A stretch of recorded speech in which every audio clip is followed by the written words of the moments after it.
I see. Then you will take care of the papers. I will pay the asking price.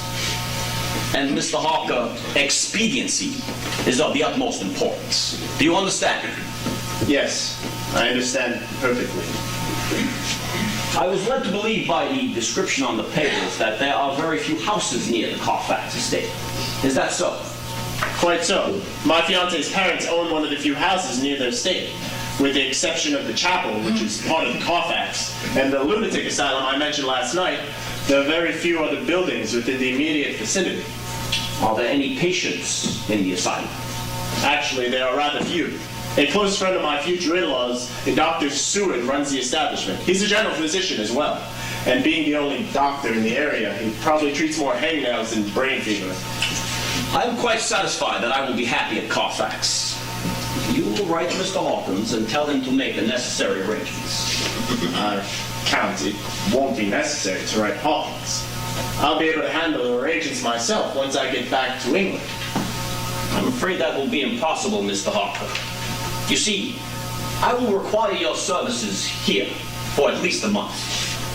Please include that in your letter to Mr. Hawkins. A month? You need me here that long, Count? I really must Now, insist. good night, Mr. Harker. I would like you to prepare the letters this evening. Letters? Yes. Please write more than one telling how much you are enjoying your stay here. As a matter of fact, you are enjoying it more and more as the days pass. 3 letters should suffice. One dated for tomorrow's mail to take care of the business at hand. One dated for approximately 2 weeks from today. And one dated for 2 weeks after that.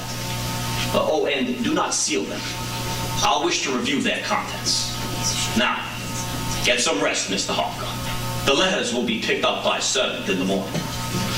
Count Dracula, what you ask? My dear Mr. Harker, what I ask is not to be questioned. I will expect you to carry out my instructions to the most minute detail. But I won't. You can't. You are mistaken, Mr. Harker. You will. And I most certainly can.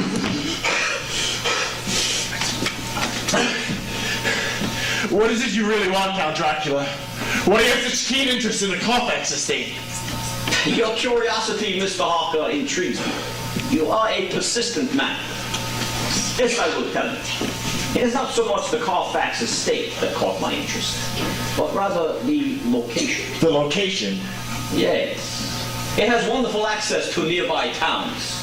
My little family is looking forward to dining out quite often. I'm afraid I don't understand. Of course not, Mr. Harker. You are not expected to. But soon you will.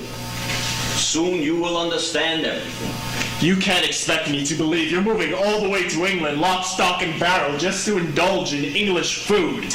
Well, no, not entirely. Aha! Then you do have an ulterior motive. What is it, Count? Something very near and dear to the both of us, Mr. Harker. But that will change very soon. Soon you will be nothing more than a distant memory in her mind. She will be mine. We will share her no more. What? What do you mean, Count? I don't think I like what you're insinuating. If you've taken fancy to my fiancée... Frankly, Mr. Harker, I don't give a damn what you like. Your fiancée bears a striking resemblance to a woman I was to marry many years ago. But she was taken from me. Taken by the enemy. But now I have found her again. Beauty such as Lucy Westerner possesses is indeed a rarity. And I will not lose her to the likes of you. And you wanted answers to your questions, and I have supplied you with them. It is of no concern to me if you find them discomforting. Now, I grow weary of our conversation, Mr. Harker. And so good night. It's locked. Dracula! Dracula! Count Dracula! Open this!